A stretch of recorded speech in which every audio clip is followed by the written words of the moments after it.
حضرت عبداللہ بن مبارک رضی اللہ عنہ فرماتے ہیں کہ ایک دفعہ مکہ معظمہ میں شدید قحط پڑ گیا اور لوگوں نے نماز استسقاء کے لیے میدان عرفات میں جمع ہونا شروع ہو گئے، لیکن کسی طرح قحط کے آثار کم نہ ہوئے۔ ایک ہفتہ اسی طرح گزر گیا، چنانچہ اگلے ہفتے جمعہ کی نماز کے بعد لوگ پھر عرفات کے میدان میں جمع ہونا شروع ہو گئے۔ میں نے دیکھا کہ ایک سیاہ فام ضعیف بزرگ انسان تھا جس نے 2 رکعت نماز پڑھ کر اللہ تعالیٰ سے دعا مانگی اور سجدے میں گر کر قسم کھائی کہ تیری عزت و جلال کی قسم، اس وقت تک سجدے سے سر نہ اٹھاؤں گا جب تک تو بران رحمت سے اپنے بندوں کو سیراب نہ کر دے۔ چنانچہ اس کی دعا کے بعد میں نے دیکھا کہ آسمان سیاہ نمودار ہوا، اس طرح برسا کہ گویا کسی نے مشق کے دھانے کھول دیے ہوں۔ اس سیاہ فام بندے نے اپنے رب کی حمد و ثنا بیان کی اور وہاں سے چل دیا۔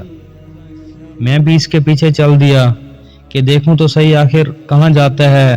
وہ ایک ایسے مکان میں داخل ہوا جہاں بردہ فروش رہتا تھا۔ میں اسے دیکھ کر واپس آ گیا، صبح کچھ روپے اپنے ساتھ لیے اور بردہ فروش کے گھر پہنچ گیا۔ میں نے کہا کہ ایک غلام خریدنے کی مجھے ضرورت ہے۔ اس سوداگر نے تقریباً مجھے اپنے 30 غلام دکھائے۔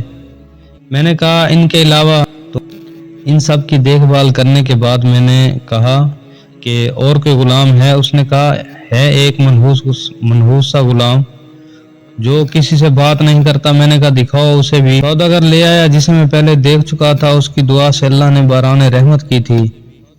سوداگر سے میں نے اس کی قیمت دریافت کی کہ تم نے کس قیمت پر خریدا ہے؟ سوداگر کہنے لگا کہ خریدا تو میں نے 20 اشرفے میں تھا، مگر آپ کو صرف 10 میں ہی دے دوں گا۔ یہ سن کر عبداللہ بن مبارک رضی اللہ عنہ فرماتے ہیں کہ اس کی ضرورت نہیں، بلکہ میں تمہیں 27 زیادہ دوں گا۔ بس غلام کا سودا کر کے ہمراہ لے کر چل دیے۔ راستے میں وہ غلام کہنے لگا اے میرے آقا، آپ نے آخر مجھے کیوں خریدا؟ میں تو کسی خدمت کے قابل بھی نہیں۔ عرض کیا اس لیے خریدا کہ میں تمہارا غلام بنوں اور تم میرے مالک بنو۔ غلام نے سوال کیا کہ آپ ایسا کیوں کر رہے ہو؟ میں نے کہا کہ کل تمہاری کرامت دیکھ چکا ہوں، اللہ نے تمہاری دعا قبول فرمائی، رحمت کی بارش کر دی جس کے لیے مخلوق خدا پریشان تھی۔ اس نے دریافت کیا کہ واقعی آپ نے ایسا دیکھا؟ میں نے کہا ہاں بالکل۔ اس کے بعد اس نے دریافت کیا کہ آپ مجھے آزاد کرنے والے ہو؟ میں نے کہا تو اللہ کے واسطے آزاد ہے۔ اس کے بعد میں نے سنا حائف غیبی سے آواز آئی کہ ابن مبارک تجھے بشارت ہو، اللہ نے تیری بخشش فرما دی۔ بعد ازاں اس غلام نے کامل وضو کر کے 2 رکعت نماز پڑھی اور کہا کہ اس چھوٹے آقا کی آزادی پر تو اللہ کا شکر ہے، مگر مولائے اکبر کے آزاد کرنے پر اس کا شکر کس طرح ادا کروں؟ اس کے بعد دوبارہ وضو کر کے 2 رکعت نماز ادا کی، دونوں ہاتھ آسمان کی طرف اٹھا کر دعا مانگی کہ الہی تجھے معلوم ہے میں نے 30 سال تک تیری عبادت کی اور میرے تیرے درمیان عہد ہوا تھا کہ تو میرا پردہ فاش نہ کرے گا، مگر جب کہ اب راز کھل گیا ہے تو میری روح قبض کر لے، پاس بلا لے۔ اتنے میں وہ بے ہوش ہوا اور اس کی روح پرواز کر گئی۔ حضرت عبداللہ بن مبارک رضی اللہ عنہ فرماتے ہیں کہ میں اس کو معمولی کفن دیا، نماز پڑھائی اور دفن کر دیا۔ بس جب میں سویا تو میں نے دیکھا 2 خوبصورت بزرگ عمدہ لباس پہنے ہوئے، ان میں ایک صاحب نے مجھ سے فرمایا اے ابن مبارک، کیا تجھے اللہ سے شرم نہیں آتی؟ اور یہ کہہ کر وہ جب چلے تو میں نے دریافت کیا کہ آخر آپ ہیں کون؟